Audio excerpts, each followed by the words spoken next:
मनापासून जर ध्यान केलं असेल पहिल्या दिवसापासून आणि घरी पण केलं असेल तर त्याचा प्रत्येक शब्द अर्थासहित आणि अनुभूतीसहित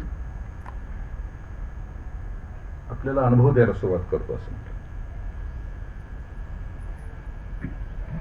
ही जी ऑडिओ आहे यूट्यूबला ती लाखो जणांच्या पर्यंत आहे, खूप दिवसापासून आहे. आणि जे याच्यावर साधना करत आहेत ते विचारतात प्रश्न की आता सोहम तर आमचं पक्क झालं आहे, खाता पिता उठता बसता विचारमुक्त दशेमध्ये आमचं सोहम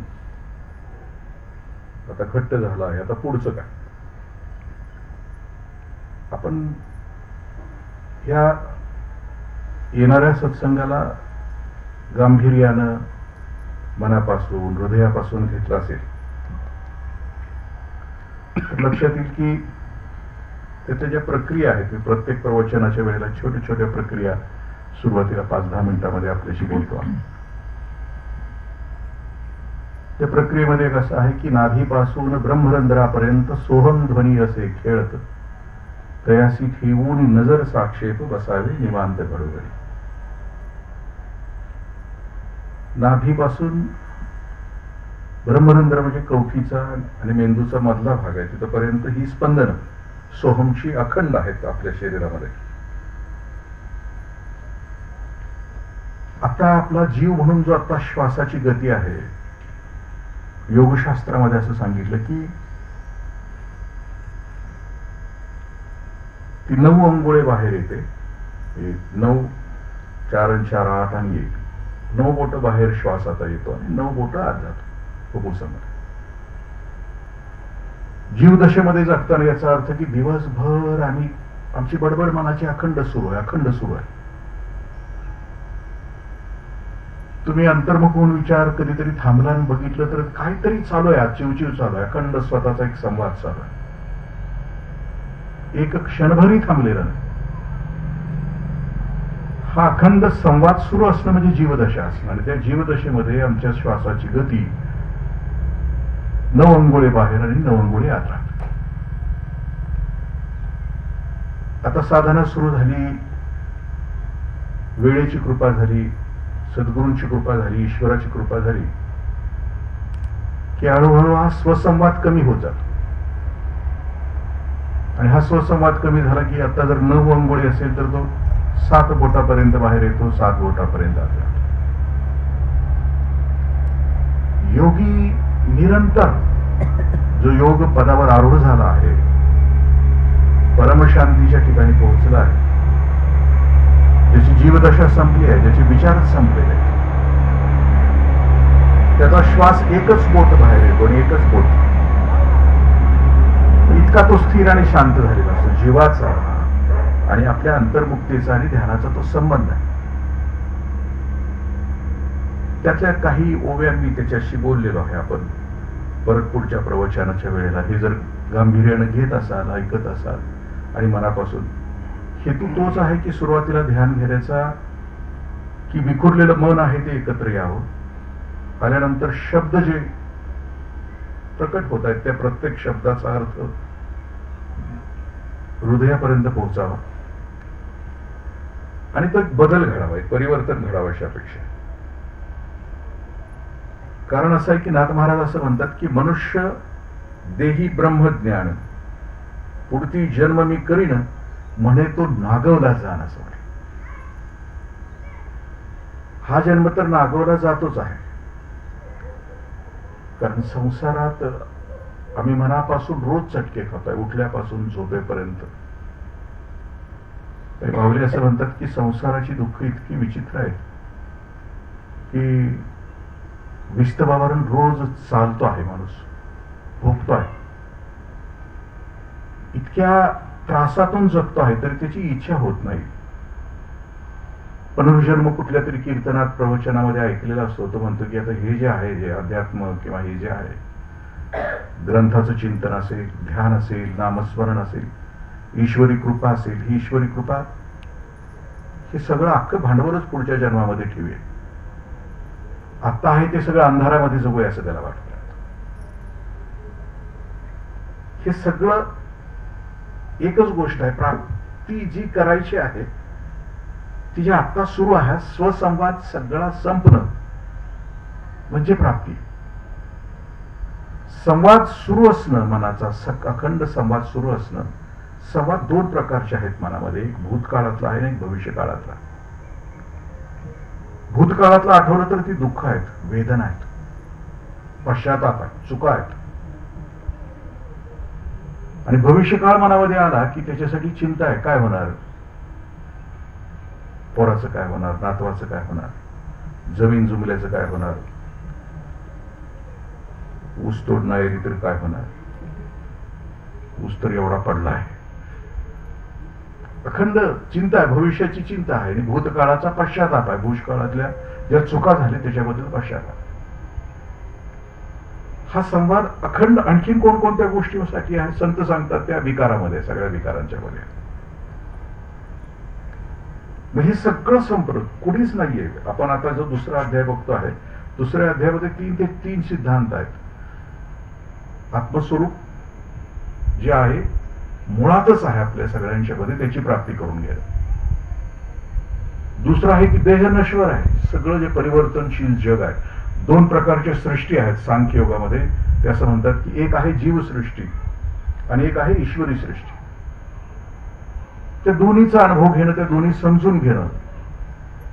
ग्रंथामध्ये संतांनी दिलेलं ज्ञान यासाठी आहे की आमच्या आयुष्याची एक उंची वाढत जावी, निरंतर उंची वाढत जावी. आम्ही एखाद्या डोंगरावर चढायला लागलो की खालचं बऱ्याचशा गोष्टी जितक्या उंचावर जाऊ आम्ही तितक्या त्या गोष्टी मनोहर दिसतात, खूप लोभच दिसत राहतात. आमच्या आयुष्याची उंची जितकी खाली तितकं आमचं दिसणं, तितकं आमचा अनुभव नाही, ते अत्यंत क्षुद्र आहे, संकुचित आहे. पण आयुष्याची उंची वाढली की खूप आणखीन आनंद आहे, आणखीन आनंद. जितक्या चढावर आम्ही जाऊ तितकी सृष्टीचा आवाका आमच्यामध्ये येतो आणि ते सौंदर्य प्राप्त होतं. आमच्या आयुष्याला सौंदर्य प्राप्त करण्यासाठी आहे, हे मुळातच आहे, फक्त ते संपवायचं. जे आहे त्याची प्राप्ती असं म्हणजे. एखादं पोरग रेवणसीताच्या माळावर, रेवणसीताच्या बाहेर जे आपल्या चिचूचं झाड आहे, चिचूच्या झाडाखाली झोपलेला असावा. आणि तिथं गेल्यानंतर एखादा उद्योगपतीनं नमस्कार करून आपल्या या वाद्या पहिल्या म्हणून आणि त्याच्याजवळ जाऊन बसावा. त्याला राग यावा, एवढं तरुण पोरगा आहे, दिसायला सणसणीत दिसते आणि झोपलोय भर दुपारचं. त्या उद्योगपतीनं त्याला विचारावं, काय करतोयस तू? म्हणजे काय नाही, झोपलोय. अरे ह्या वयात झोपलास तर तुझं कसं होईल? तरुण वयात झोपलं तर कसं काय, तुझं म्हातारपण वाईट जाईल. ते मध्ये काय करायला पाहिजे? उद्योगपती मध्ये हे बघ, खिशातील 200ची नोट काढताय, मध्ये बघ आंब्याचं सीझन आहे, ते 200 रुपये घे, विकत घे कोणाकोणतरी 200 आंबे आणि माहितीला लिहून एक 2000 रुपये तुला येतील, 1800 रुपये शिल्लक राहील. मग ते म्हणते मग काय होईल, मग काय होईल? ते पोरग विचारतोय, त्याला शंका. अरे फायदा होईल तुला. मग काय होईल? मग त्या 1800 रुपयाचे आणखीन नवीन आंबे तू आणशील म्हणते ते. पुन्हा ते विकले की तुला आणखीन 20,000चा फायदा होईल. मग ते आणखी, मग त्यानं काय होईल म्हणते. मग तू ते भांडवल वाढत राहील, तुझा बिझनेस वाढत राहील, तू लाखोपती होतील, करोडपती होशील. मग ती प्रत्येक वेळेमध्ये मग काय होईल म्हणते, मग काय होईल? मग ते आपलं त्याला सांगत राहते, बंगला होईल, तुला गाडी होईल, खूप मोठा होशील, मग काय होईल? मग ते म्हणते काय नाही, मग आरामशीर झोपशील. मग ते म्हणजे मग आता काय चाललंय? पोरग म्हणते चाललंय का? सगळंच झटणं आमच्या आयुष्याचे, सगळीच उचापत्या, सगळंच धावणं आमचं जर झोपण्यासाठी असेल तर तेच करतोय ना मी. मग मी ते कशासाठी करायला? म्हणजे जी प्राप्तच आहे, शांत झोप ही प्राप्तच आहे. तिची प्राप्ती करण्यासाठी जी धडपड आहे ती म्हणजे साधना. त्या प्राप्तीसाठी जी धडपड आता, कारण आपल्याला समजत नाहीये, आम्हाला शांत व्हायचं आहे, आम्हाला प्रशांत व्हायचं आहे, आम्हाला आमच्या आयुष्याची उंची वाढवायची आहे, धीर गंभीर होऊन जगायचं आहे. पुन्हा नाहीये आयुष्य, कधीच नाहीये, इतकं अनमोल आहे. त्याला काही संत म्हणतात की काकतालीय न्यायानं घेतली आम्हाला हे आयुष्य मिळत. काही न्याय आहे, त्या न्यायापैकी काकतालीय न्याय आहे. म्हणजे पाण्यात बुडल्यानंतर पूर्वी अशी टाळी वाजवायची उठून, असं टाळी वाजवायची. नदीत असं बुडल्यानंतर अशी काहीतरी क्रिया केल्यानंतर शिकवले जातात की असं खाली नदीत बुडायचं आणि पुन्हा वर आला की अशी टाळी वाजवायची. मग एकदा टाळी वाजवत असताना त्या साधूला हातात त्याच्या कावळा गावला. एकदाच गावला. तर कावळा रोज गावणार आहे का कधी कोणाला? म्हणजे लाखो लोक नदीत आंघोळ करते तर वर टाळी वाजवते. सगळ्यांच्याच हाताला कावळा गावतोय का? कोणाच्या तरी एकाच्या हातात चुकून एकदा कावळा गावला, त्याला म्हणायचं काकतालीय न्यायानं हे घावलंय आपल्याला. हे जे 3.5 हाताचा हात देव एवढा सुंदर, एवढा चांगला, तोही भारतामध्ये, तोही या पुण्यभूमीमध्ये हा मिळालाय. तो कधीतरी एकदा तो बुडलाय आणि त्याच्या हातात काकतालीय न्यायानं मिळाला. पण न्यायानं मिळालाय तर आता या अध्यायामध्ये ते पुढे असं म्हणतात की आपल्याला तो सापडत का नाही? जे संतांना प्राप्त झालं आयुष्य, आम्ही सगळ्यांनी, आपण बऱ्याच वेळेला मागच्या प्रवचनामध्ये चर्चा केलेली आहे की ज्याच्याकडं व्यवहारिक जगतातली जी संपत्ती आहे ती प्राप्त झाल्यानंतर ते खूप समाधानी आणि आनंदी आहेत का? तपास नाहीत. पण संतांच्याकडे काहीही नसताना त्यांच्या आयुष्याची उंची प्रचंड आहे आणि ते आनंदी आणि सुखी आहेत. काही नसताना काही संत ओघळले तर नाथरायांच्याकडे प्रचंड संपत्ती होती, पण त्या संपत्तीचा त्यांना कुठलाही अभिमान नव्हता. उलट संपत्तीचा उपयोग जगाच्या कल्याणासाठी ते करायचे. नाथरायांच्याकडं त्यांच्या भिंतीला रंग द्यायला इराक मधून यायचे अत्तरवाले यायचे. दरवर्षी नाथराय भिंतीला रंग द्यायचे, ते अत्तरात द्यायचे. इतकी श्रीमंती होती. त्या श्रीमंतीचा उपयोग नाथराय रोज संध्याकाळी त्यांच्या घरामध्ये कीर्तन करायचे. कीर्तनाला माणसं यावीत म्हणून नाथराय रोज साखर वाटायची. साखर म्हणजे आमिष दाखवायची.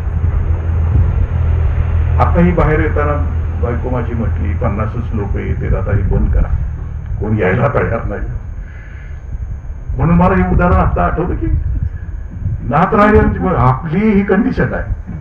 नाथराय तर पूर्ण म्हणजे अंतिम सत्याला प्राप्त झाले महापुरुष होते. एवढे मोठी व्यक्ती असताना सुद्धा माणसं जमवण्यासाठी संध्याकाळी साखर वाटायची. आपण चहा ठेवलाय.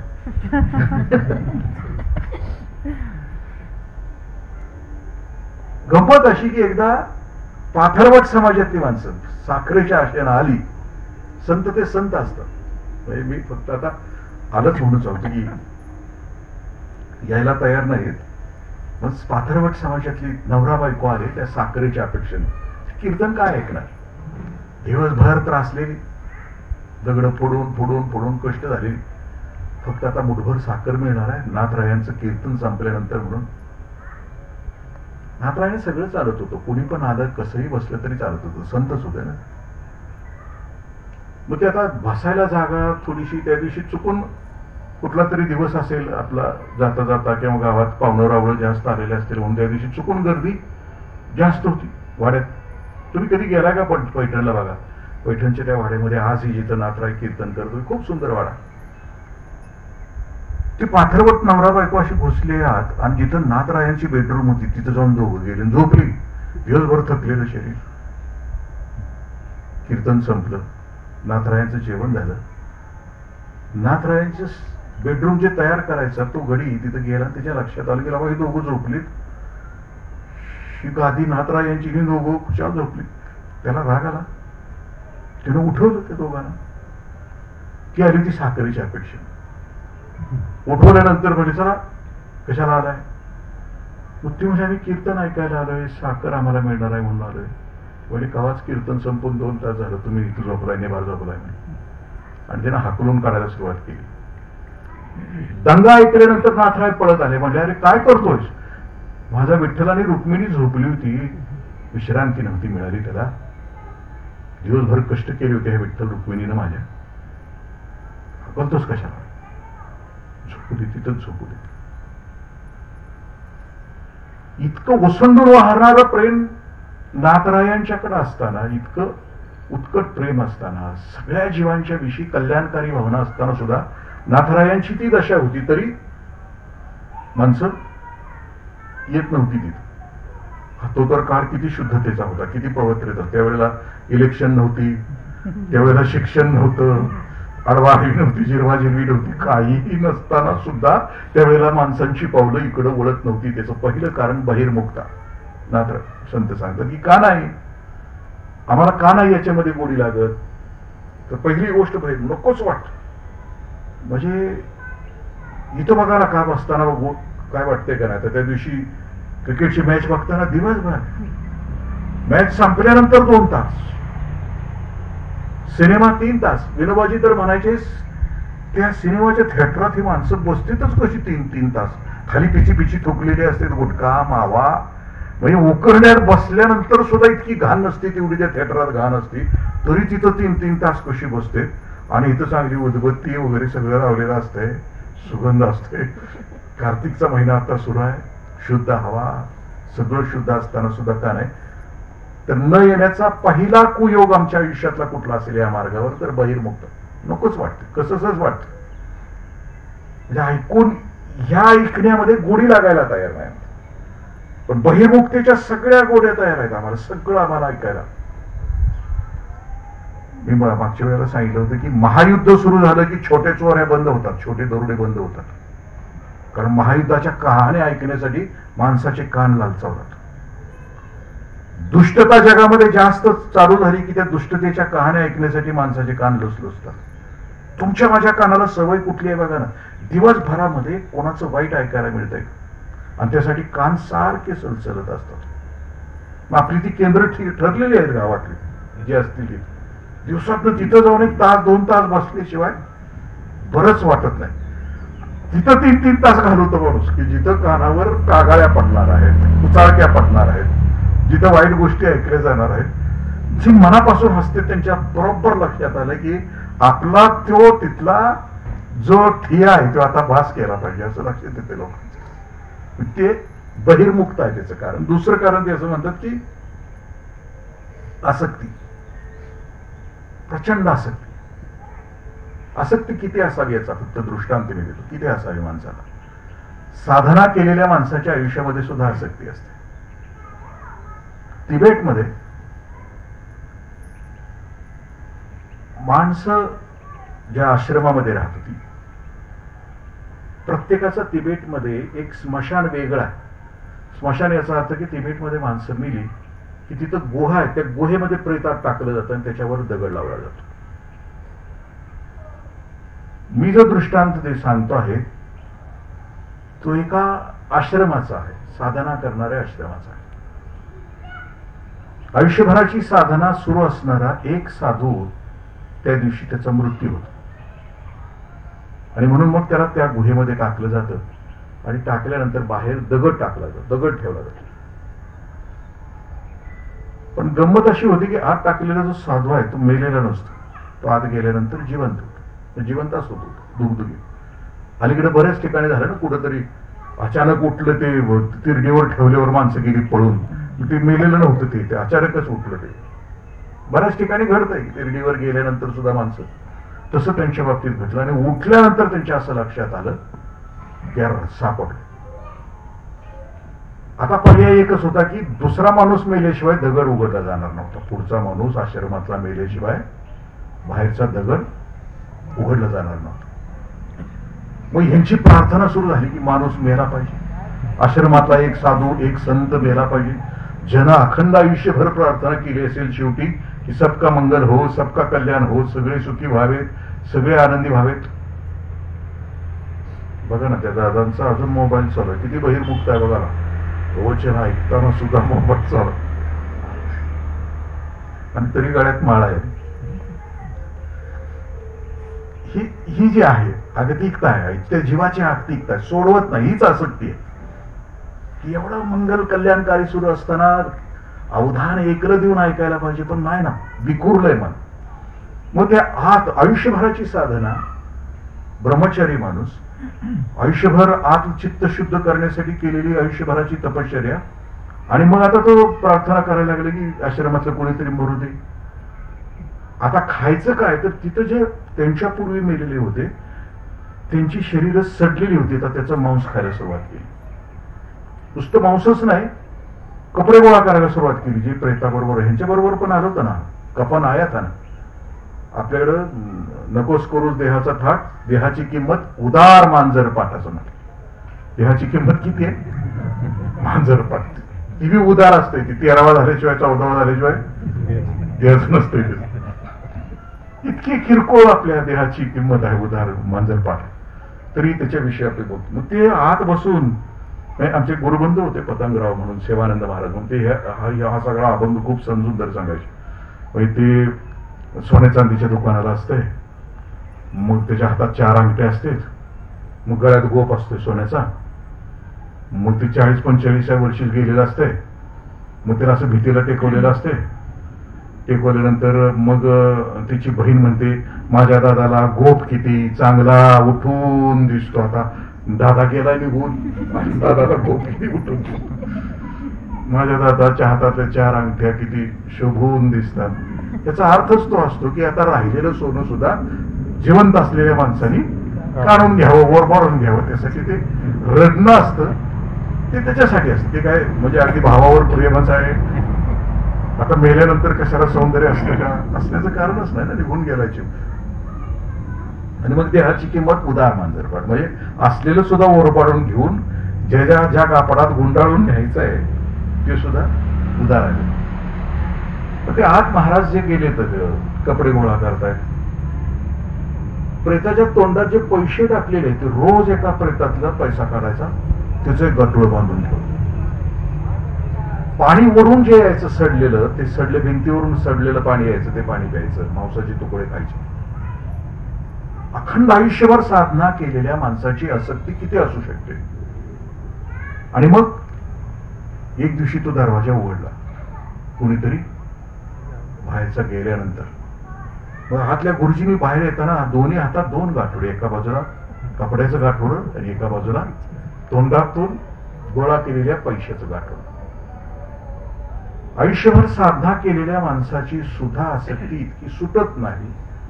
ही सुटावी, सहज संतांच्या सहवासानं सुटावी, ग्रंथाच्या सहवासानं सुटावी, हा आमच्या आयुष्यातला खूप महत्वाचा अर्थ.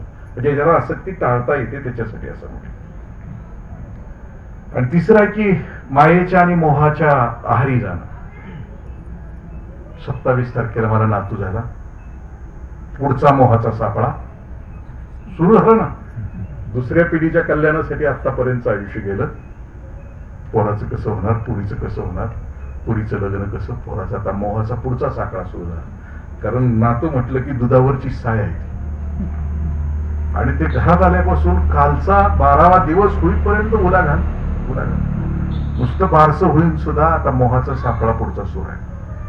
मी तुमच्यापेक्षा वेगळा नाहीये, मी पण माणूसच आहे. फक्त मी वाचतोय, अभ्यास करतोय, आपल्याला सांगण्याचा प्रयत्न करतोय. मी सुद्धा जीवच आहे, पण जीवाच्या अनुभवातून मी तुम्हाला सांगण्याचा माझ्या ताकदीनं, माझ्या क्षमतेनं मी प्रयत्न करतोय, छोट्याशा अल्पबुद्धीनं करतो. आणि मग त्या जीवामध्ये, या मोहामध्ये आम्ही सगळेच अडकले. आपले मोह, अनेक गोष्टीचे आम्हाला मोह आहेत. जमिनीचा मोह आहे, घराण्याचा मोह आहे, पुढच्या पिढीचा मोह आहे. ही सगळी माया आहे. म्हणजे आमच्या नामरूपात्मक जग आहे. आपल्याला नावानं आणि रूपानं आपल्याला जो आपला भवताल मिळालेला आहे, याच्यामध्ये मोहाच्या अनेक गोष्टी परमेश्वराने ठेवून ठेवलेल्या आहेत. संत तर असं म्हणतात की तू इतका भारी आहे, खेळी आहे त्याला म्हणतात. परमेश्वराला नाथराय एका ठिकाणी खेळी आहे असं म्हणतो. तू खेळवतोय नुसता जीवा. त्याच्या जवळ कोणी यायला लागलं की असं खेळणं टाकतंय मध्ये, मग नातवाचा असू दे किंवा आणखीन कोणाचा असू दे, जवळ येतोय ना तू की त्याला लगेच आवड होते, लगेच आवड. असा तो खेळी आहे. त्या खेळीत वाट्याला काय येतं. आणखीन एका कोळी आणि नावाचं पु ल देशपांडेंचं पुस्तक. म्हणजे अखंड आयुष्यभर माणूस खूप प्रयास करून मोहात मायेत अडकून शेवटी त्याच्या वाट्याला काय येतं त्याचं एक खूप सुंदर एका कोळी आणि नावाचं पुस्तक आहे. हेमिंग्वे नावाच्या त्या इंग्लंडच्या लेखकानं लिहिलं, त्याचं मराठीमध्ये भाषांतर केलं. नातू आहे. आता मी आजोबा झाल्यामुळे मला नातून आजोबाचीच गोष्ट आठवणार ना, माहीत अडकलोय ना. मग ते म्हातारा असं बसले, नातू येते म्हणते आजोबा जावे की मासं पकडायला. आता तो कोळीच आहे, कसलेला कोळी आहे, आयुष्य सगळं. आता त्याला ती विद्या त्या पुढच्या नातवाला द्यायची. मग ठरतो तो दिवस, नारळी पौर्णिमेचा दिवस असतो. नारळी पौर्णिमेला समुद्र शांत होतो त्या दिवशी सगळे कोळी त्या समुद्राला नारळ अर्पण करतात, प्रार्थना करतात आणि सांगतात की आता आमच्या पोटाचा प्रश्न आहे, आम्हाला येऊ दे तुझ्या पोटामध्ये आणि तुझ्या पोटातले मासे आम्हाला काढण्याची परवानगी दे म्हणून समुद्राला प्रार्थना करतात. नारळी पौर्णिमा संपली आणि आजोबा आणि नातू असं ती 2-3 महिन्याचं सगळी सामग्री घेऊन बोटीत बसून आत गेले, ते पकडायला गेले, मासा पकडा. एक मासा दोघांना लागतो. 1-2 महिन्यानंतर समुद्रात राहिल्यानंतर ती दोघच, नातू म्हातारा, आणि मग घावल्यावर त्याच्या त्या जाळ्यात दोघ जण वडत वडत वडत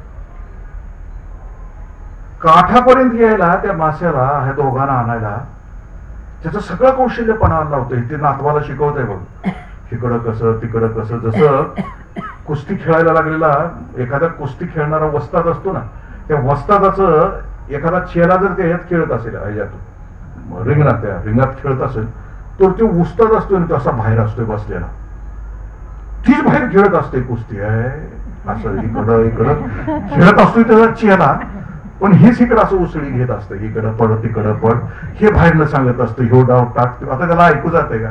पण जात नसते, पण त्या मोहामध्ये ते अडकलेलं असतं. पण ते पोराला नातवाला शिकवत शिकवत शिकवत 1-2-3 महिन्यानंतर तो मासा एकदा बाहेर आणतो. दोघ जण, नातू आणि ते म्हातारा.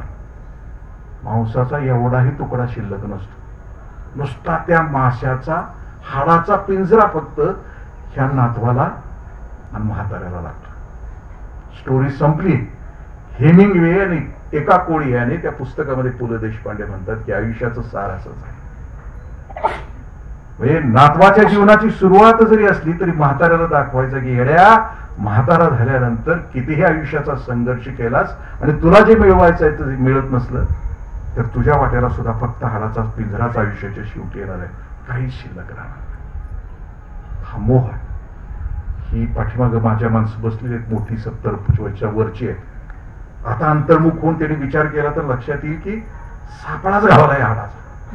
एवढी आयुष्याची पडझड होऊन, एवढ्या रिंगणातनं खेळ खेळून, प्रत्येक ह्याच्यामधला जो खेळ असेल त्यांनी खेळलेला संसाराचा, तर माझं सुद्धा नाही. आता 60 पर्यंत मी आलेलोच.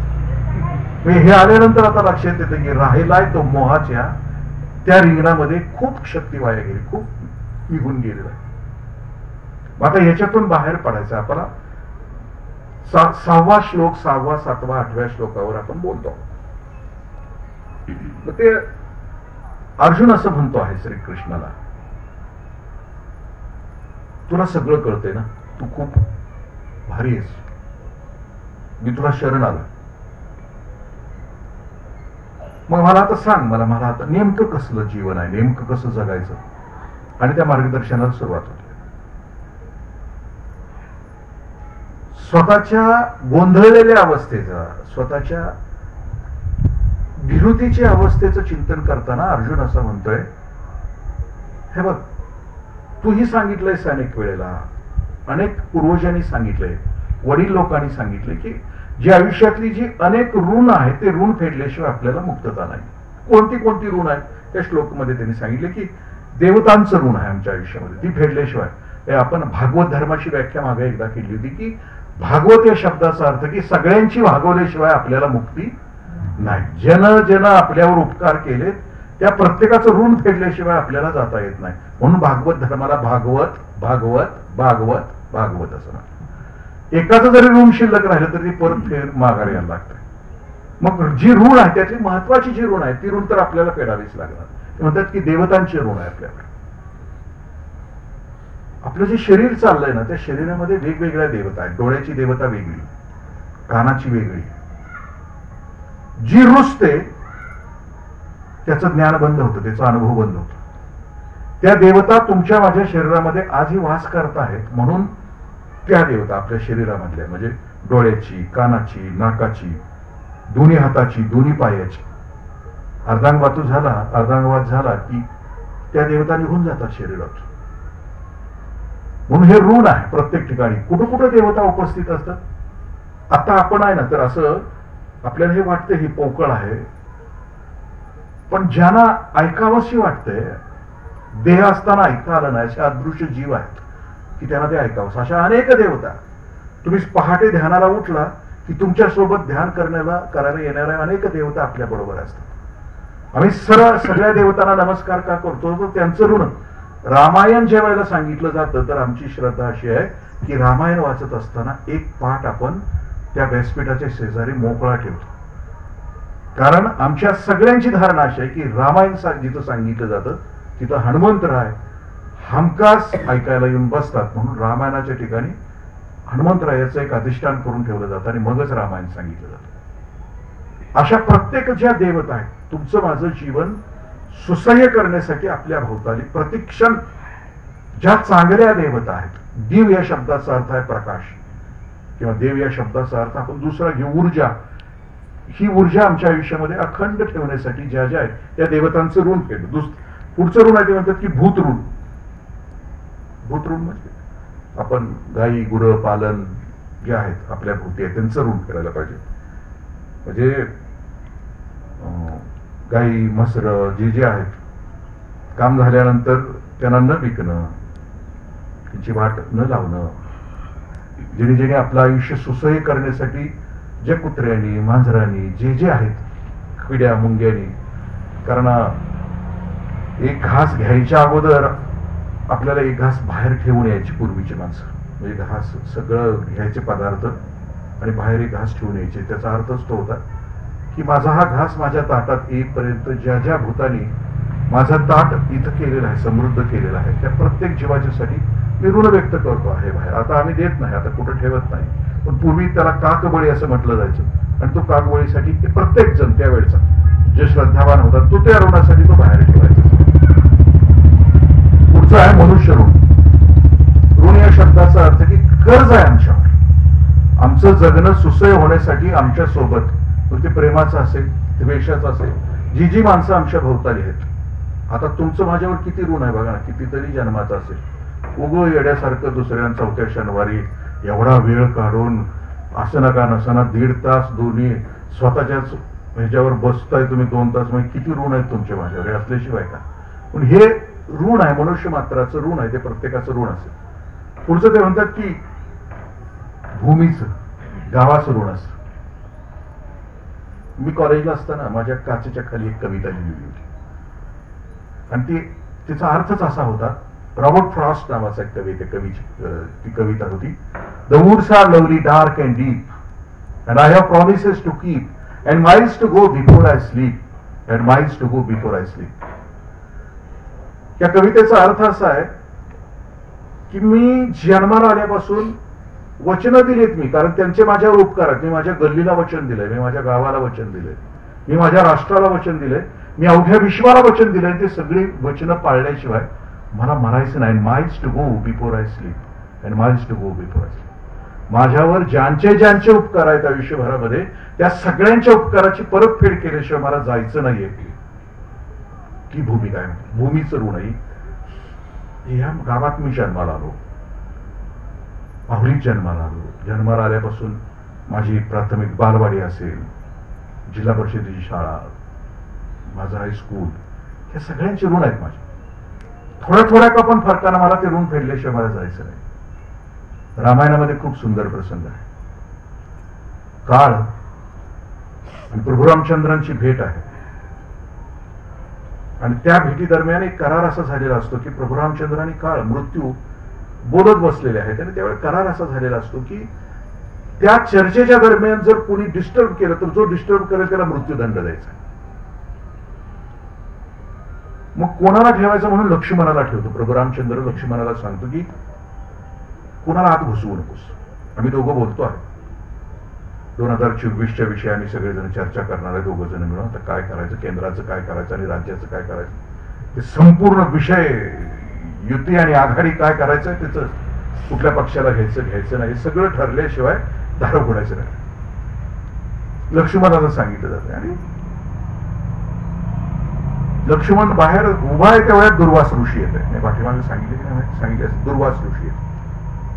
क्रोधी माणसाला दुर्वास हे नाव आहे. रागीट माणसाच्या जवळ कोणी का जात नाही तर त्याला दुर्गंधीच येते. तुम्ही जगातले काटेरी बोलणारी माणसं आहेत त्याच्याजवळ कोण जातंय का बघा.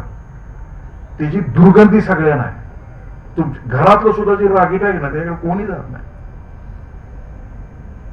क्रोधाच्या दुसरं नाव आहे दुर्वास. आता इथनं बाहेर गेल्यानंतर ठरवा अजिबात आपण जर दुर्वास असेल तर सुवास झालं पाहिजे, माणसं आली पाहिजेत जवळ, प्रेमाने आली पाहिजे. शब्दाचे जे काटे आहेत ना कंगोरे ते गुळगुळीत झाले पाहिजे. शब्दामध्ये इतकी ताकद आहे असं म्हटलं जातं की धनुष्यबाणातून सुटलेला बाण, बंदुकीतून निसटलेली गोळी आणि मुखातून बाहेर पडलेला शब्द जिथून निसटतात तिथं खून कुठली नसते, पण जिथं लागते तिथं मात्र रक्त भळभळा वाहत असते. मग बाण असू द्या, शब्द असू द्या किंवा गोळी असू द्या, भयंकर घाव, म्हणजे ते घाव गहिरे असतात.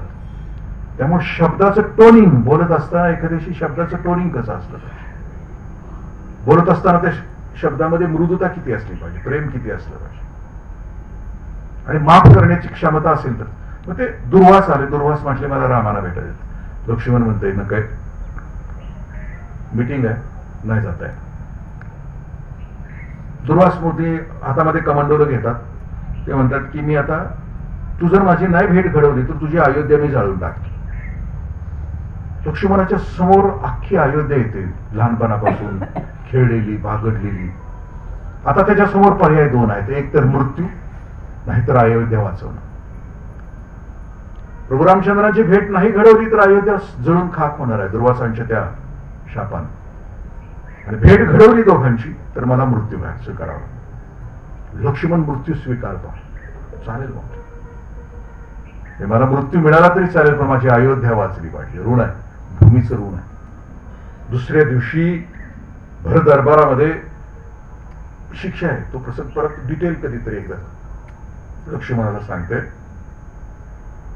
राम शिक्षाच सांगत नाही, पण एक तरतूद अशी आहे की मोठ्या भावानं धाकट्या भावाला सांगितलं की तू मला विसरून जा, तर ती शिक्षा आहे, ती देहदंडाची शिक्षा आहे.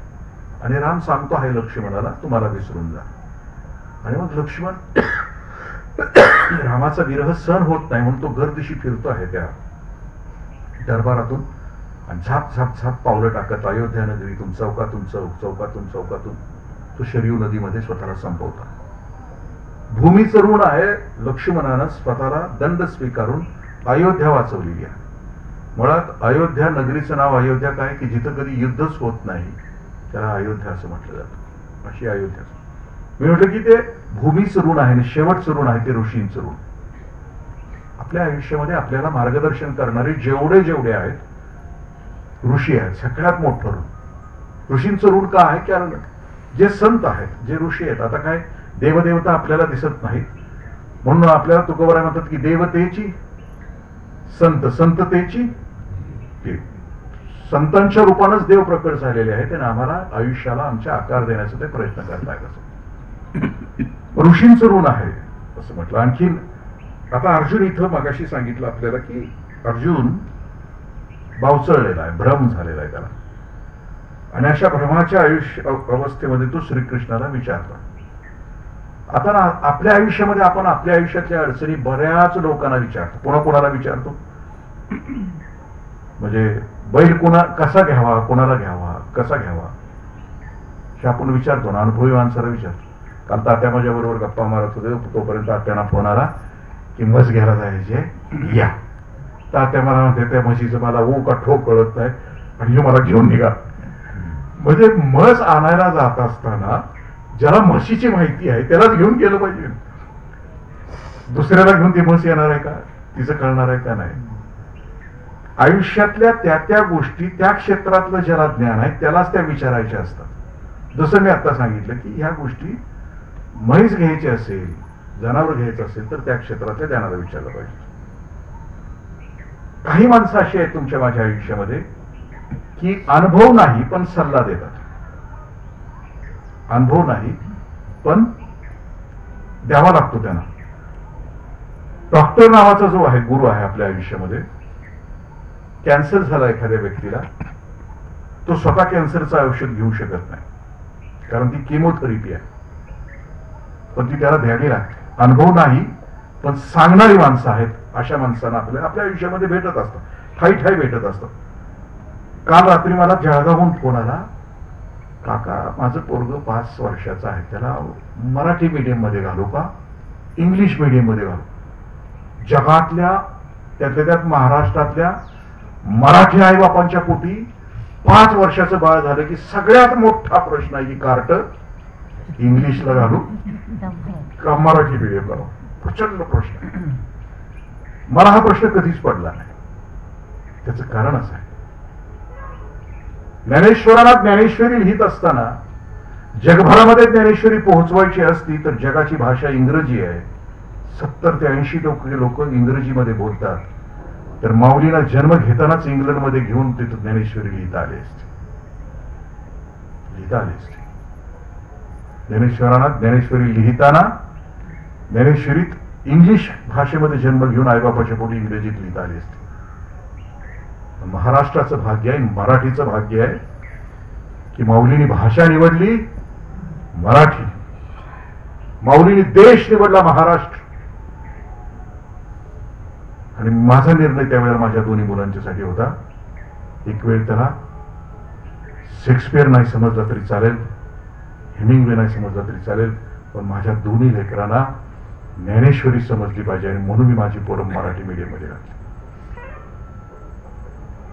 जगातलं सगळ्यात म्हणजे जे अनमोल अमृताते ही पैजा जिंके माऊली असं म्हणतात. माझ्या मराठीमध्ये इतकी ताकद आहे, इतकं शब्दांचं भांडार आहे, ती वळवल तसं वळतीये, ती चालवील तशी चालतीये, ती बोलवील तशी बोलतीये. तिची मृदुता काय सांगू सर? माऊली म्हणतात की या भाषेची मृदुता मी काय सांगू, इतकी सुंदर ती भाषा आहे. म्हणून ते कालच मी सांगितलं जळगाव, बघा बाबा मी घातलंय मराठीत, काय अडचण नाही. माझी मुलगी झाली MBBS, आता तिच्याशी ती अगदी इंग्लंड अमेरिकेतल्या पोरींशी सुद्धा इंग्लिशमध्ये अस्खलित बोलते, अडचण नाही. प्रत्येकाला तो प्रश्न आहे की का. आणखी आयुष्यातल्या काही गोष्टी आहेत म्हणजे अनुभव आहे पण सांगता येत नाही. आपल्या आयुष्यात कोणाला सांगता येत नाही. संसारातली आणि घरातली भांडणं कोणाला सांगता येत नाही.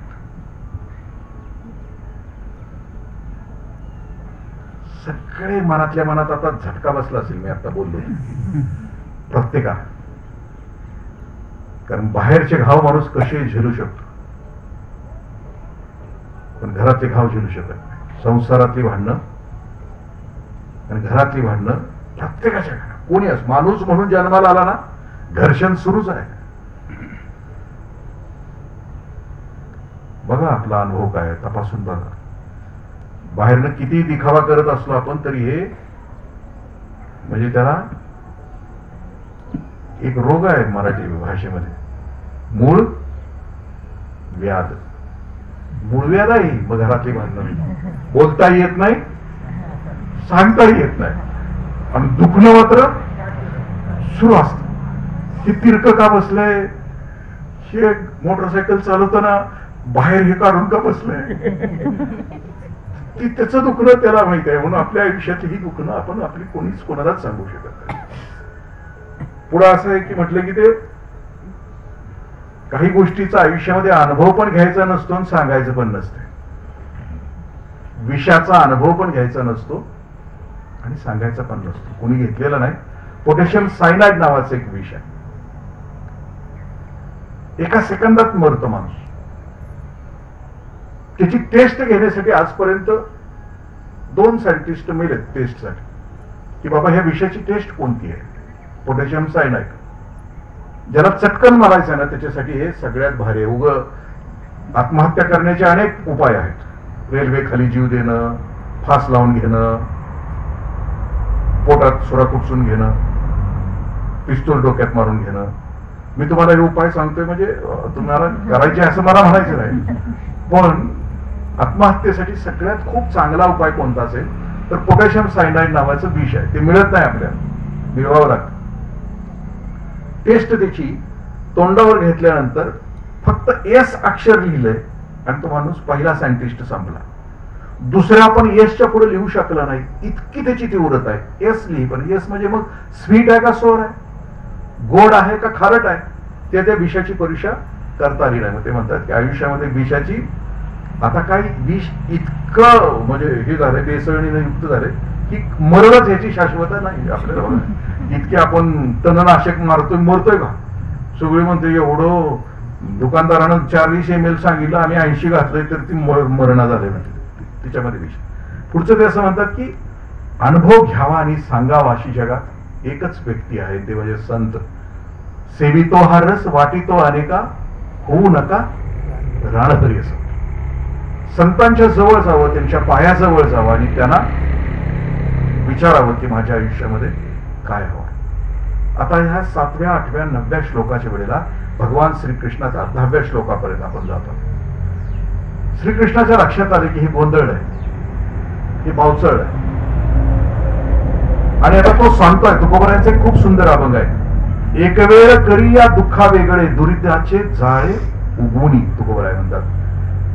8वीन पाय हा तुझा माझा नवस. भगवंताला श्रीकृष्ण अर्जुन असं सांगतो, गोंधळ आहे,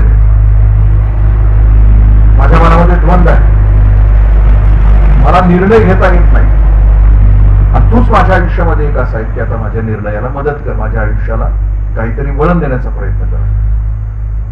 गोंधळ कसा प्रकारचा असतो माणसाचा, खरं का खोटं कळत नाही, हे खरं का ते कळत नाही. बहुरूपी यावा जत्रेच्या वेळेला पूर्वी येत होता, आपल्या माहुलीत पण येत होता ते बहुरूप.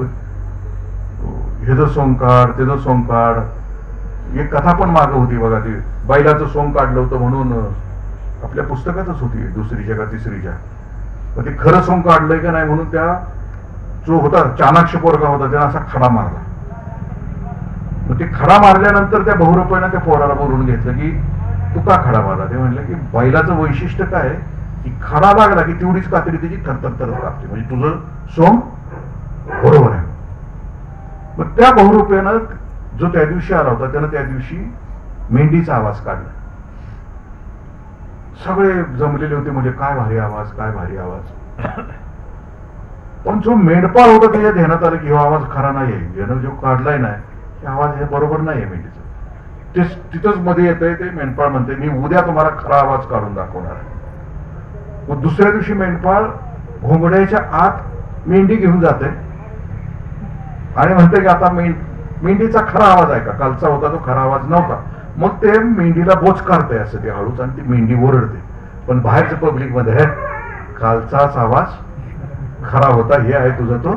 म्हणजे खऱ्या मेंढीचा आवाज असताना सुद्धा लोक भावसळून गेले. तसं ह्याला कळायचं बंद झालं की गुरुदेवांना मारू का नाही मारू, ज्यांचे ऋण माझ्यावर आहेत, हा संस्कार झालेला आहे, तो मारू का नाही मारू, हा त्याच्या मनामध्ये झालेला गोंधळ आहे. अर्जुनाला झालेला गोंधळ आहे. संभ्रमात पडलं. तसा अर्जुनही संभ्रमात पडला. संभ्रमात आपणही असतो, प्रत्येक जीव संभ्रमात. मुंबईला 10x10च्या खोल्या असतात, कुटुंब राहिले एक दिवशी त्याच्यात. 2 जण संध्या असे बसतात, असे निवांत वेळेला. एकदा मुंबईत निवांत बसतच नाही कोण, म्हणजे ते मशीन म्हणजे मुंबई असते. तर ती दोघं एक दिवशी चुकून नवरा बायको एकत्र बसतात आणि ती म्हणते आता लग्न झालंय, आता आपल्याला पोरं होती, 10x10ची खोली आहे, जरा मोठी घ्यावी लागेल, आपल्याला घर मोठं घ्यावं लागेल. बायको म्हणते कशाला घ्यायचं, हा याच घरात राहायचं. मग ते म्हणते मग एक बाळ झाल्यानंतर ते कुठं ठेवायचं, एक मुलगा झाल्यानंतर कुठं ठेवायचं. मग ती जवळजवळ बसली, ती म्हणते पलीकडे सारखा. मग ते आता आज्ञाधारक नवरा असल्यामुळे तो पलीकडे सरकतो. इथं बसेल का नाही, एक मध्ये पोरग बसेल का नाही, ते बसेल. मग ती नवरा म्हणतो जर 2 पोरं झाली तर मग काय करायचं या पोटावर. मग ती म्हणते पलीकडे सारखा. पलीकडे सरकते, पलीकडे सरतोय जागामध्ये. मग ती म्हणते 2 बसतील का नाही, तर बायको म्हणते हो बसेल. पण त्यावेळेला नियम नव्हता, हम दो हमारे दो, माँ बाप फेक दो, हम दो हमारा एक बजाज. त्यावेळेला ते नियम नव्हता. ते म्हणते मग 3 झाल्यावर काय करायचं. ती म्हणते पलीकडे सारखा म्हणले तर जागा नाही, दम दिशी आपटते, कमरेचा हाड मोडते. नसलेली पोरं संभ्रमा डोक्यात आली तर कंबरट मोडते. असलेली पोरं किती त्रास देत असतील आपल्याला आपल्या आयुष्यामध्ये तपास. हाच भ्रम अर्जुनाच्या मनामध्ये झालाय की हे खरं का ते खरं. मग आता अर्जुनाला तो उपदेश करतोय श्रीकृष्ण आता सुरू होतोय उपदेशाला त्याच्या. आमच्या आयुष्यामध्ये हा जो संभ्रम येतो, नामदेव शास्त्री महाराजांनी खूप सुंदर वर्णन केलं. दुरिताचं जाळं, तुकोबरा इथं काय म्हणतात की दुरिताचं जाळं आहे ना माझ्या मनातलं, काढून टाकते मला. दुरित याचा अर्थ पाप. ज्या वेळेला आम्ही संभ्रमात असतो किंवा ज्या वेळेला आमच्या मनामध्ये सतत विचार असतो त्यावेळेला आम्ही पापात असतो. विचारमुक्त स्थिती तुमच्या माझ्या आयुष्याची ही पुण्याईची स्थिती आहे. पण विचारानं बरबटलेली अशी जी आमच्या आयुष्यातली जी स्थिती आहे त्याला पापाची स्थिती. आता हे माझ्या मनाचा विचार संपून टाक आणि मला आता एका मार्गाकडे घेऊन जायचं म्हणतात. विवेकानंदांच्या आयुष्यामध्ये स्वामी विवेकानंद कलकत्त्यामध्ये राहत असताना खूप बुद्धिमान होते. गंमत कशी आहे बघा, विवेकानंद आणि रामकृष्णाची जोडी आहे, गुरु शिष्याची जोडी आहे. विवेकानंद अस्खलित इंग्लिश, सगळ्या पाश्चात्य तत्वज्ञानाचं ज्ञान त्यांच्यामध्ये आहे आणि त्यांचे गुरुदेव आहेत की जे निरक्षर आहेत. एक काळ असा येतो विवेकानंदांच्या आयुष्यामध्ये सगळं तत्वज्ञान, तुम्ही जर पाश्चात्यांचं तत्वज्ञान, निश्चय, मी मगाशी सांगितलं हेमिंग्वे, ईश्वर न मानणारं तत्वज्ञान आहे ना, त्या तत्वज्ञानाचा अभ्यास विवेकानंदांनी कॉलेजमध्ये असताना केलेला आहे. जे जसं आहे, जे घडतं आहे तेच सत्य आहे याच्यावर श्रद्धा ठेवून जगणारे ते. ईश्वराच्या विषयी कोणतीही श्रद्धा नाही अशा भरकटलेल्या अवस्थेमध्ये प्रचंड श्रीमंती आहे घरामध्ये. वडील श्रीमंत आहेत, वकील आहेत, घरामध्ये श्रीमंती आहे. आणि अचानक एक दिवशी वडील संपतायत आणि घराला दारिद्र्याची काळ प्राप्त होते. आणि मग दारिद्र्य आल्यानंतर खायची भ्रांत निर्माण होते. त्या चरित्रामध्ये वर्णन आहे की ती काळोखी राहत आहे विवेकानंदांच्या आयुष्यात. हे काळोख आहे, निर्णय व्हायला तयार नाही. आणि मग ते शोधताय की मला या वेळेला आता मदत कोण करेल, मला वाट कोण दाखवेल.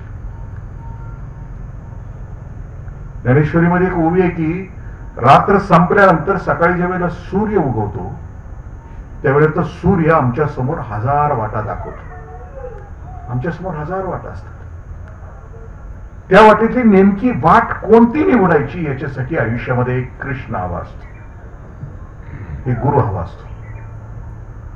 आम्हाला आमच्या आयुष्यात उजडावं वाटत असेल, उजाडल्यानंतर आमच्या आयुष्याची वाट निवडायची असेल तर आम्हाला एक कृष्ण हवा असतो, आम्हाला एक गुरु हवा असतो की तो नेमकेपणानं. तुम्ही बघा ना, सगळ्या संतांच्या गुरुपदाच्या अभंगामध्ये उजळावया आलो, निवडलेली वाट आहे ती उजळण्यासाठी आलो, वाटदावी त्याच्या पुण्यालाही पार होती उपकार अगणित. तुकोबराय म्हणतात की आयुष्यामध्ये उठल्यानंतर, सकाळी उठल्यानंतर आयुष्याची नेमकी वाट जो दाखवतो, जो कोणी वाटाडा आहे आमच्या आयुष्यात, ज्याला ज्याच्या आयुष्यामध्ये जितक्या लवकर चांगला वाटाडा मिळाला त्याच्या आयुष्यामध्ये धन्यता आहे. आणि ज्याला नाही मिळाला वाटाड्या, अनमोल माणसासारखा देह मिळाल्यानंतर सुद्धा त्याच्या आयुष्याच्या चिंध्या आहेत. त्याच्या आयुष्याच्या त्या आजोबांनी पोरानं बाहेर काढलेल्या मास्याचा जो हाडाचा सापळा आहे तो सापळा त्याच्या आयुष्यामध्ये फक्त शिल्लक आहे. आणि मग त्याच्या आयुष्यामध्ये हवा असतो एक वाटाड्या, वाटदावी त्याच्या पुण्यालाही पार. मग विवेकानंद विचार करतात की कुठं जाऊ मी, कुणाला विचारू. मग एक वर्ड्सवर्थची कविता शाळेत शिकवत, कॉलेजमध्ये शिकवत असताना एक इंग्लंडचे प्राध्यापक त्यांना शिकवत होते.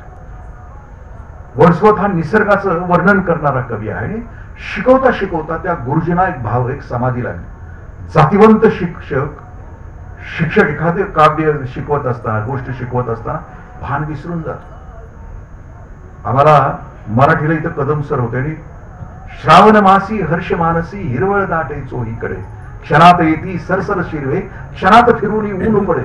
श्रावण असा उभा करायचे की जणू कोसळतोय वर्गामध्ये, असं समाधी लागायची. जे शब्द आहेत ते शब्दाप्रमाणे वर्गातलं वातावरण तयार व्हायचं, इतकी त्यांच्या शिकवण्यामध्ये ताकद असायची. तीच हेस्टीला झाली.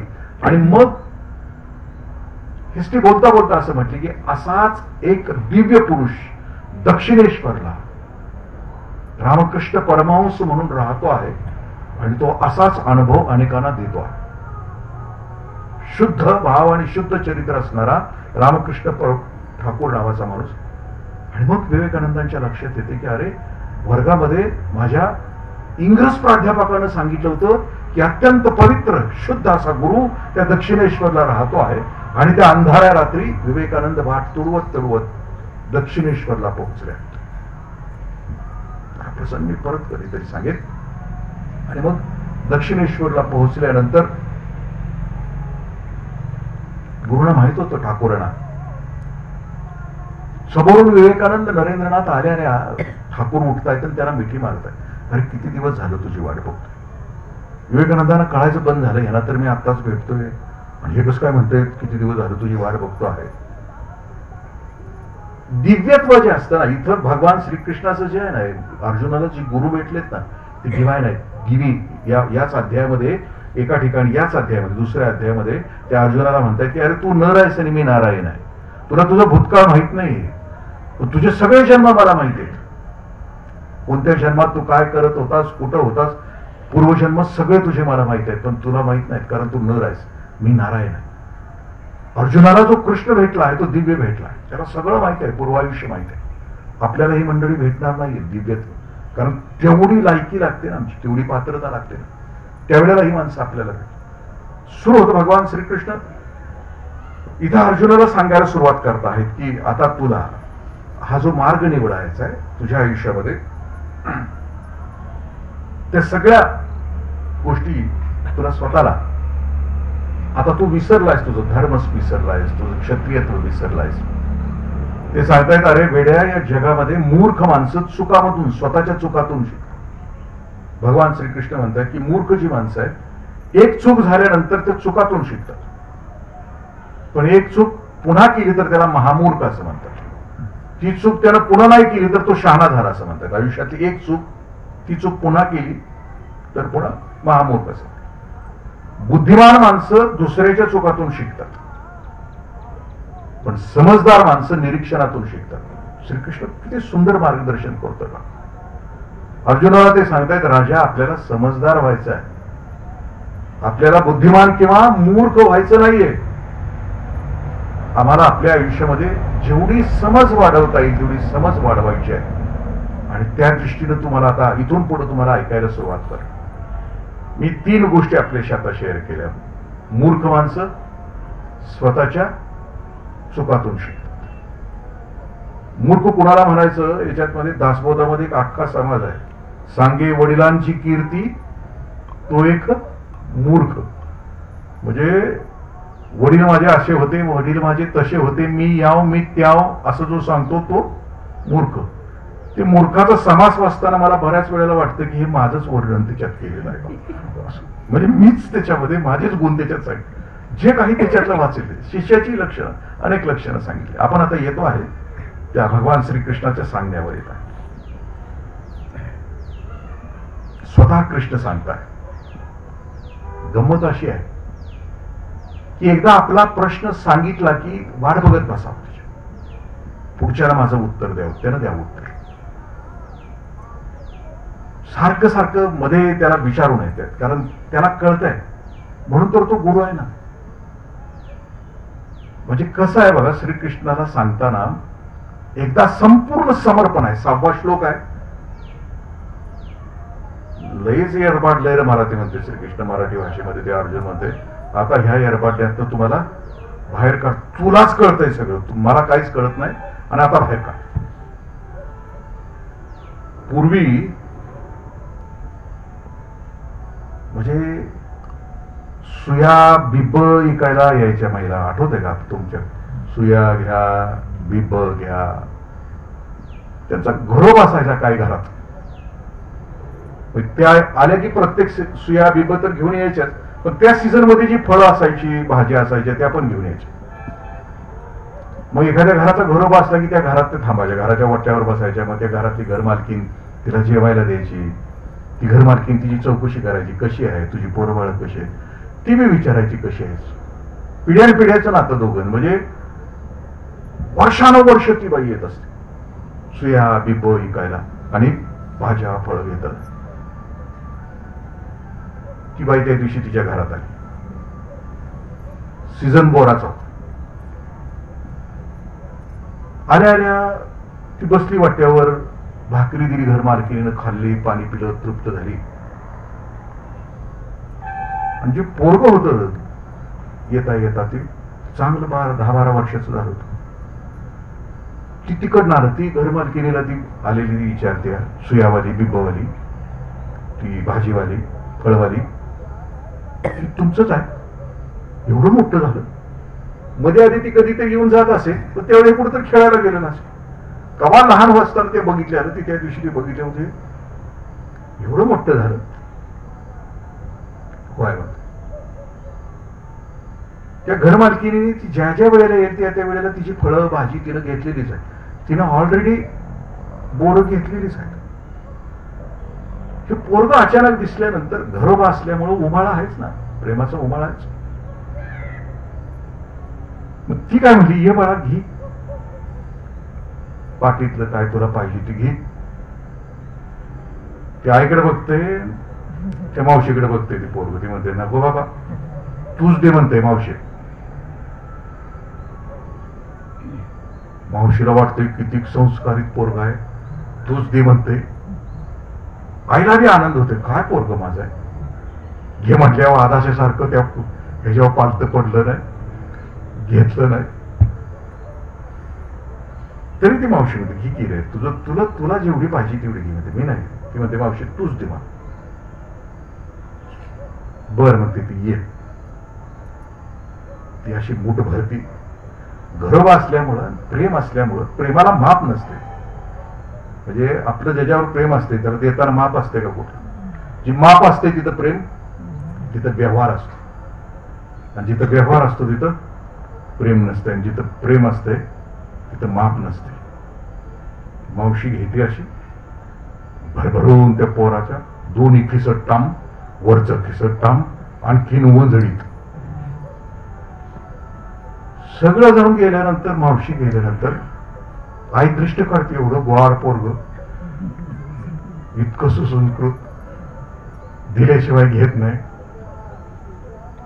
आईने विचारलं, असं का केलंस? ती मावशी म्हटली होती, तुझ्या हाताने घेतावा नाही घेतलं, तिला द्यायला का सांगितलं? पोरग म्हणते, अगं आय, माझा हात केवढा, एवढं. जर माझं नीट घेतलं असतं तर ह्या हातात 2 बोरं, ह्या हातात 2 बोरं. तिला ती म्हणल्यावर तिनं कसं घसघशी दिलं. मग दोन्ही चड्ड्या भरल्या, वरची पैरण भरली, आणखी हातात. जेव्हा प्रेम मनापासून देतं त्यावेळेला भरभरून देतं. तुमच्या माझ्या आयुष्यात असा एक कृष्ण, असा एक ज्ञानेश्वर असावा लागतो. आपण नाही मागायचं, त्यानं आम्हाला दिलं पाहिजे. इतकी लायकी, इतकी पात्रता, इतकं प्रेम त्याच्यावर करायचं. मग तो जे देईल तो भरभरून चेट्टी भरल, पैरण भरल, पोट तर भरलच भरल, काही ठेवणारच नाही. असा एक कृष्ण आयुष्यामध्ये असावा. तो कृष्ण समजून घ्यायचा असेल तर त्याच्यासाठी ज्ञानेश्वरी असावी. भाग्य आपलं आहे. कार्तिक आज एकादशी आहे, परवा दिवशी त्रयोदशी आहे. माऊलींचा समाधी सोहळा, विश्वाचा अर्थ जिथं अजूनही कोण दाखलंय त्या आळंदीमध्ये. भाग्य आहे आमचं की ते महाराष्ट्रात आहे. भाग्य आहे आमच्यापासून 4 तासापर्यंत. एवढे भाग्यशाली आहोत. आणि गेले 6-5 महिने झाले आपण त्या ज्ञानेश्वरीशी, कारण ज्ञानेश्वरी ही माऊलींची वाङ्मय मूर्ती आहे. त्यांना समजून घ्यायचं पाठीमागं. तर याच्याशिवाय आता माऊलीला समजून घेण्यासारखी दुसरी कोणतीच गोष्ट नाही. मग म्हटलं, जसं मगाशी प्रतिभा म्हटली की आता हे बंद करूया. मग आता ठरलंय की नाही ना, घेतला बसा टाकायचं, चालूच ठेवायचं. आले आले, नाही आले. चंदवांना, आनंददादा, मनोजदादा, त्यांना प्रत्येक वेळेला म्हणत होतो असते, माऊली तुमची एवढी पात्रता नाही की 10 माणसं तुम्हाला आणता येत. मला त्यांनी आणावीत माणसं असं नाही, मी गंमत करत असतो त्यांची. आणि यावीत माणसं हाही माझा भाव नाही. ज्ञानेश्वरी समजलेला एक माणूस ज्याला कृष्ण समजला होता असा माणूस खूप वयस्कर झाला. कमरेच्या खालच्या त्याच्या पायामध्ये जीव नव्हता. त्याची मुलगी त्याची सेवा करायची. सेवा करताना शेजारी खुर्ची ठेवलेली असायची. त्या खुर्चीकडे बघून तो माणूस रोज त्या खुर्ची समोर आपलं रोज प्रार्थना करायचा, रोज प्रार्थना. मुलीला खूप वाईट वाटत असतं की माझा बाबा लवकर निघून जावा, तो परतंत्र आहे, मला सगळं करावं लागतं, तो लवकर निघून जावा. म्हणून एका साधू पुरुषाला ती घेऊन येते आणि ती सांगते की माझ्या बाबांना जरा सांगा, शेवटचा संदेश सांगा, काहीतरी सांगा. बाबा आल्यानंतर ते बघतायत तर त्या खुर्चीकडे बघून बोलतायत, प्रार्थना करतायत. इतके तळमळ झाले की ही मुलगी आणि तो सत्पुरुष उभा आहे तरी त्या दोघांना भान नाही. त्यांचं बोलणं झाल्यानंतर, त्या वयस्कर माणसाचं बोलणं झाल्यानंतर त्यांनी विचारलं त्या दोघांनी कोणाशी बोलत होते. म्हणजे बघा ना, माझा विठ्ठल इथं होता, बसला होता, मी त्याच्याशी बोलत होतो, एकटाच बोल. कसं काय शक्य आहे म्हणजे? आता ते भ्रमच आहे ना. आता आपल्याला किंवा सत्पुरुषाला ते म्हटले की मी आता अख्खं आयुष्य माझं गेलं साधनेमध्ये, नामस्मरण करण्यात, ग्रंथ वाचण्यात, चिंतन करण्यात, मला कधी येऊन बसून पुढं माझ्या पुढं कधी आलेला नाही. आणि मग एक दिवशी कळाली बातमी त्या सत्पुरुषाला की गेलेत बाबा. ते आले विषय भेटायला, विचारायला. ते म्हणजे बाबा गेले, म्हणजे गेले, कसे गेले? ते म्हणजे त्या दिवशी रात्री खूप आनंदात होते. जून आता बोलावून आलाय असं ते बोलत होते. चेहऱ्यावर प्रचंड तेज होतो, रोम रोम आनंदानं पुलकित झाला होता. आणि ज्या वेळेला सकाळी आम्ही उठलो त्यावेळेला बघितलं तर या खुर्चीवर ते जणू असं झोपले होते की कोणाच्या तरी मांडीवर झोपावत.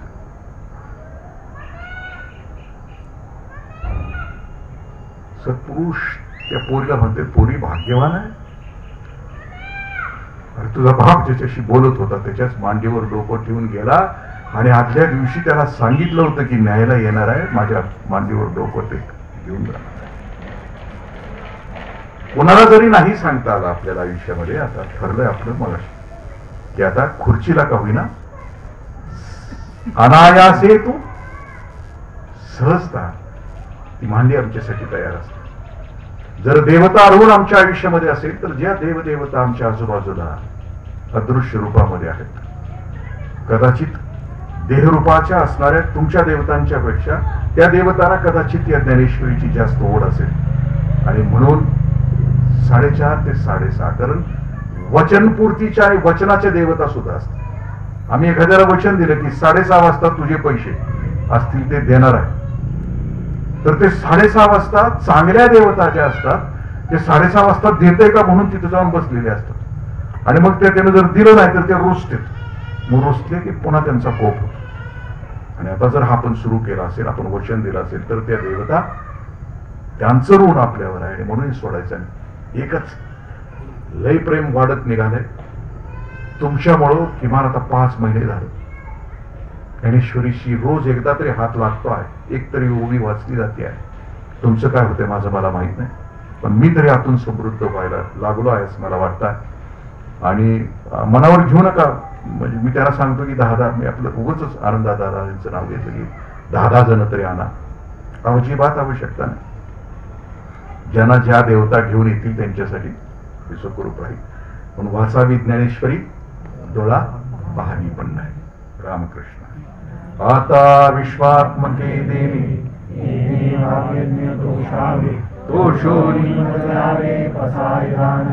जे कळांची वेंकटी सांडो दया सत्कर्मी अति वाढो परस्परे कडो मैत्र जीवांचे विकांचे तिमिर जाओ विश्वस्वधर्म सूर्य पाहो जो देवांची तोते राहो प्राणियात वर्ष सकल मंगळी ईश्वर निष्ठांची मांडी आई अनंत मंडळी भेटतो